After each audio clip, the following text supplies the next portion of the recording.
سیالکوٹ کا واقعہ بہت سارے سوال کھڑے کر گیا اور یقیناً ہمارے ملک کا جو امیج گیا ہے، جو تصویر گئی ہے پوری دنیا کے اوپر، وہ بڑی بھیانک تصویر ہے۔ اس پہ دکھ ہوا، صدمہ ہوا، تکلیف ہوئی۔ ہمارا دین جو ہے وہ اس کی نفی کرتا ہے، اور اس کا جو بھی جس درجے میں بھی ذمہ دار ہے، وہاں جو لوگ موقع پہ موجود تھے یا ان لوگوں کی ذہن سازی کے لیے جو بھی عوامل کار فرما ہیں، سب اپنی جگہ ذمہ دار ہیں۔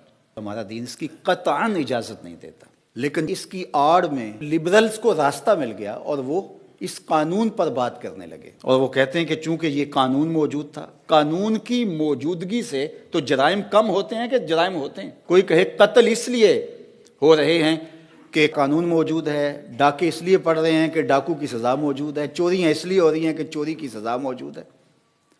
تو یہ عجیب سی منطق ہے، یہ الٹی چال ہے۔ بات یہ ہے قانون کا عملی نفاذ نہ ہونے کی وجہ سے ایسا ہوتا ہے۔ جرائم اس لیے ہوتے ہیں کہ قانون عملی طور پہ نافذ نہیں ہوتا۔ جہاں چور کے ہاتھ کاٹے جاتے ہیں وہاں چوری نہیں ہوتی، جہاں قاتل کا سر کاٹا جاتا ہے وہاں قتل نہیں ہوتے، جہاں ڈاکو کو چوراہے میں لٹکایا جاتا ہے وہاں ڈاکے نہیں ہوتے۔ تو یہ ایک عجیب کہانی ہے کہ چونکہ قانون یہ موجود ہے ناموس رسالت کا، تو اس لیے ایسا ہو رہا ہے۔ قانون پر تو آج تک عمل درآمد نہیں ہوا۔ تو یہ بھی انتہا پسندی کی ایک صورت ہے۔ ایک مذہبی جنونیت اور مذہبی انتہا پسندی ہے، اور دوسری یہ لبرل کی انتہا پسندی ہے۔ کوئی بھی بات ہو تو اس کو اس سے جوڑ دیا جاتا ہے، اور ملک کو بھی بدنام کیا جاتا ہے۔ دین اسلام کو بدنام کرنے کا کوئی موقع ہاتھ سے نہیں جانے دیا جاتا۔ بلکہ میں ایک بات کہتا ہوں کہ ان لوگوں کو پھانسی کے پھندے پہ لٹکایا جائے جنہوں نے یہ جرم کیا ہے، جنہوں نے ایک غیر ملکی شہری کو نہ صرف ماورائے عدالت قتل کیا، اس کی لاش کی بے حرمتی کی جس کی اسلام اجازت نہیں دیتا۔ تو جنہوں نے یہ عمل کیا ان کو چوراہے میں لٹکایا جائے۔ اور کتنے لوگ ہیں جو توہین رسالت کے مرتکب قرار پائے اور ان کو سزائے موت ہوئی ہے اور ابھی تک ان کو سزا نہیں دی، ان کو بھی جو ہے وہ چوراہے میں لٹکا دیا۔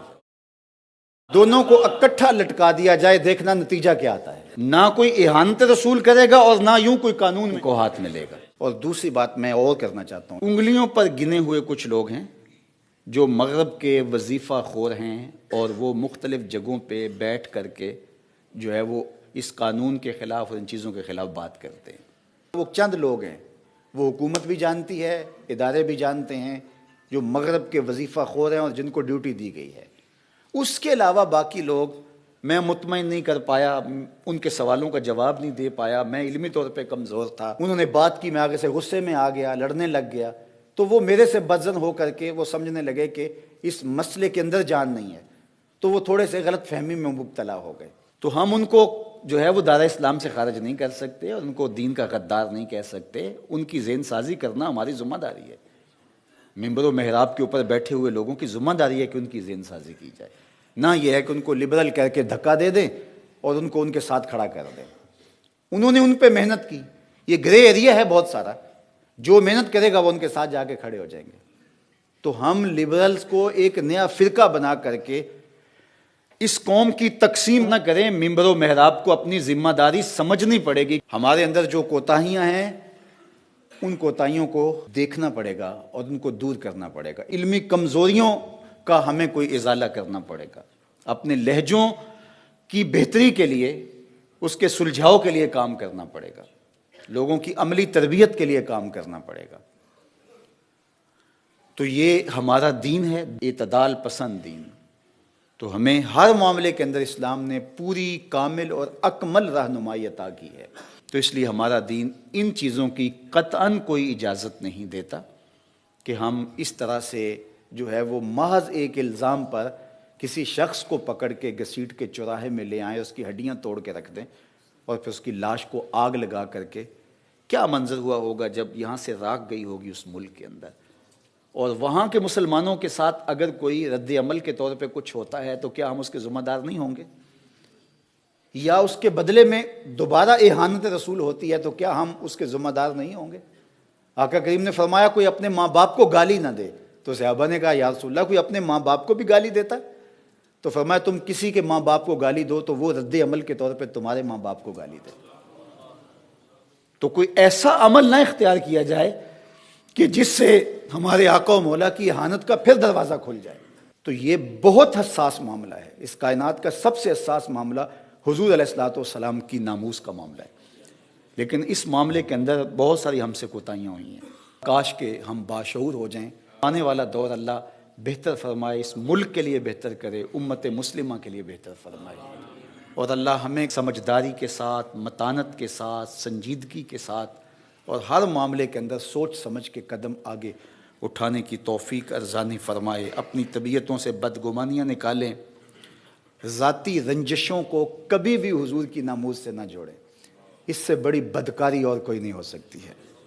یہ کتنی حساس بارگاہ ہے، اور میں اپنی دشمنی جو ہے وہ اس بات پہ نکالوں، کسی تنظیم سے میری دشمنی ہے، کسی فرد سے میری دشمنی ہے، کسی برادری سے میری دشمنی ہے، کسی شخص سے میری دشمنی ہے، تو میں صرف اس بات پر کہہ کے اپنا غصہ اس پہ نکال لوں، اس سے بڑی بدکاری نہیں ہوگی۔ تو یہ بدکاریاں جب ہوتی ہیں اور اس طرح کے معاملے ہوتے ہیں، پھر قومیں تباہ ہو جاتی ہیں۔ تو اللہ کے محبوب علیہ السلام کا یہ فرمان سن لیجئے، آقا کریم نے فرمایا وَإِيَّاكُمْ وَالْغُلُوَّ فِي الدِّينِ وَإِنَّمَا أَهْلَكَ مَنْ كَانَ قَبْلَكُمْ الْغُلُوُّ فِي الدِّينِ۔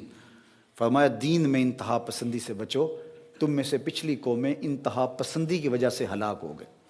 اس انتہا پسندی نے قوموں کے تشخص کو مٹا دیا، قوموں کے تشخص کو جو ہے وہ ختم کر کے رکھ دیا۔ تو آج ہمارا جو تشخص ابھرا ہے وہ اچھا نہیں ہے۔ یہ جو پکچر آ رہی ہے اسکرین کے اوپر، یہ ہماری تصویر نہیں ہے۔ یہ جو حضور نے ہمیں تصویر دی تھی، خوبصورت تصویر جو گلابوں سے زیادہ مشکبار ہے، جو چاند سے زیادہ روشن ہے، یہ وہ تصویر نہیں ہے۔ یہ ہماری بگڑی ہوئی تصویر ہے، یہ ہماری مسخ شدہ تصویر ہے۔ تو سیالکوٹ کے واقعہ کی مذمت کرنے سے کیا ہوگا؟ ہمیں عملی اقدام اٹھانے پڑیں گے، فقط مذمت سے کچھ نہیں ہوگا۔ تو اس لیے ہمیں شعور کی آنکھ کھول کر کے جینا ہوگا۔ ہم وحشیوں کے معاشرے میں نہیں رہ رہے، انسانوں کے معاشرے میں رہ رہے ہیں۔ پہلے یہ تھا اگر کوئی مشکل میں ہوتا تو لوگ بچانے کے لیے نکلتے تھے، اور آج ایک مشکل میں ہوتا ہے تو دوسرے اس کی مدد کرنے کی بجائے ویڈیو بنانے کھڑے ہو جاتے ہیں۔ اگر اس کو بچانے کے لیے اتنے لوگوں میں سے 20-25 لوگوں کی آواز ہی اٹھتی تو ایسا حادثہ نہ ہوتا، ایسا واقعہ نہ ہوتا۔ تو اللہ تعالیٰ اپنی رحمتوں کے سائے رکھے اور اپنی کرم نوازیوں کا نور نصیب فرمائے۔